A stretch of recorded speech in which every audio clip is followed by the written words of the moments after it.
दिवसाची सुरुवात बरोबर आमच्याकडे म्हणजे जे जे गाव आहे किंवा ज्या ठिकाणी थोडासा जंगलाचा भाग आहे, शहरी भागामध्ये हे कमी बघायला मिळतं.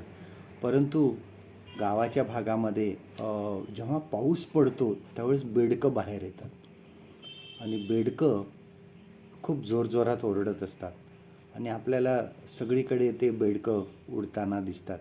परंतु ह्या बेडकांबद्दल एक विशिष्ट गोष्ट आहे.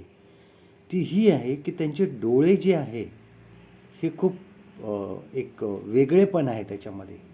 आणि ते असं आहे की त्यांचे डोळे जे असतात बेडकाचे, त्यांना जर जे महत्त्वाचं आहे तेच त्या त्यांचीच ती जी प्रतिमा आहे तीच त्यांना त्या पटलावर दिसते. म्हणजे बेडकाचे जे डोळे आपला शाळेचा फळा असतो तसे असतात. म्हणजे लिहिलं आणि आपण पुसून टाकलं त्या प्रकारचं असतं. जी आवश्यक गोष्ट नाही, जी त्यांच्या महत्त्वाची नाही, ती प्रतिमा जी आहे ती आपोआप पुसली जाते.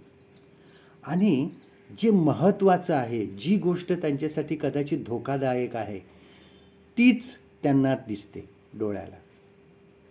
बाकीच्या गोष्टी त्यांना दिसत नाही. हे एक बेडकाच्या डोळ्याचं विशेषपण आहे.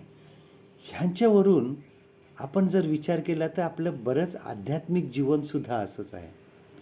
बऱ्याच वेळेस आमच्या जीवनामध्ये ज्या निरर्थक गोष्टी आहे, ज्या गोष्टी आम्हाला नाही करायच्या आहे जीवनामध्ये, त्या आमच्या दृष्टीसमोर सतत असतात.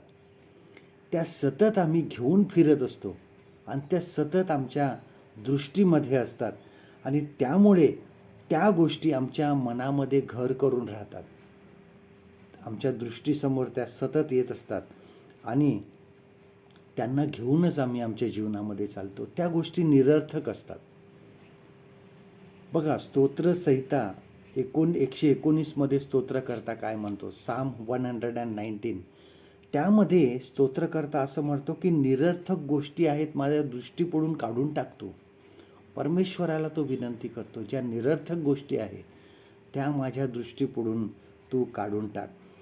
तेच जे योग्य आहे ते आपल्या दृष्टीसमोर ठेवू जेव्हा देव आमच्या दृष्टीपुढे असेल, परमेश्वर आमच्या अंतःकरणामध्ये असेल. जे काही आम्ही बघू, जे काही आम्ही दृष्टीपुढे असेल ते फक्त परमेश्वरच असेल.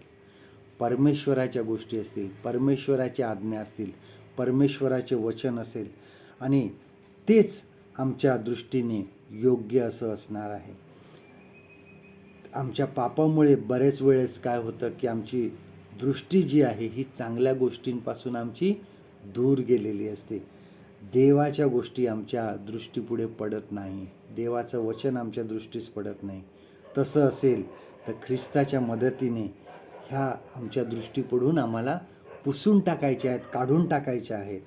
आणि जितकी दृष्टी आमची देवावर आम्ही स्थिर करू, तितकेच जगातील चिंता आहे, जगातील पाप आहे, जगातील ह्या निरर्थक गोष्टी आहेत त्या आपल्या दृष्टीपुढे नसतील.